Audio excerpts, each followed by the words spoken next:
Oh, the devs are over-sexualizing her. That's what some people are saying about Emma Frost, especially this skin that's come into Marvel Rivals. Well, here's the thing, she's always been portrayed like this in the comics.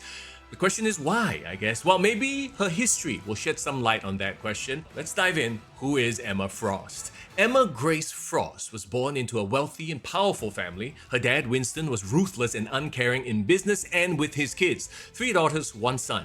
Emma being the middle daughter. Normal, unassuming Emma Frost, constantly bullied in school and never living up to her dad's expectations. She did have one passion in life though, teaching, a passion that her dad was very quick to squash. Things started to change when she hit puberty and her mutant abilities started manifesting. She could hear people's thoughts and she used it to excel in school. Things took a dark turn though when her dad Winston found out that the teacher she had a crush on was also encouraging her teaching passion, so Winston threatened to ruin him. Winston also ruined his son Christian's life when he found out that Christian was gay.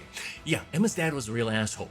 Surprisingly though, Winston eventually named Emma as his heir, but she rejected him, leaving the Frost family fortune behind to forge her own path. Emma struggled in low-paying jobs before realizing, hey, I can use my powers to manipulate perception.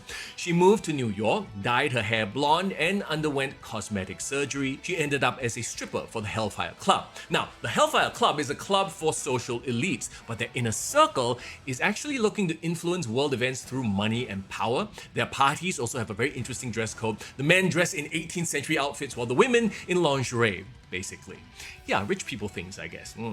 Using her powers, Emma made men see what they wanted to see, manipulating her way up the ranks. It was there she met Sebastian Shaw, a fellow mutant, and together they took control of the Hellfire Club and became the Black King and White Queen. After mastering her powers, Emma became a successful businesswoman and the headmistress of the Massachusetts Academy, a training school for young mutants where she formed a team called the Hellions. After the deaths of some of her students though, Emma moved to the mutant haven of Genosha to continue teaching. But tragedy would strike again as she became one of the only survivors of the Genoshan massacre. This is when she developed her secondary mutation, the ability to transform her body into unbreakable diamond. She eventually joined the X-Men, returning to the Xavier Institute to resume teaching.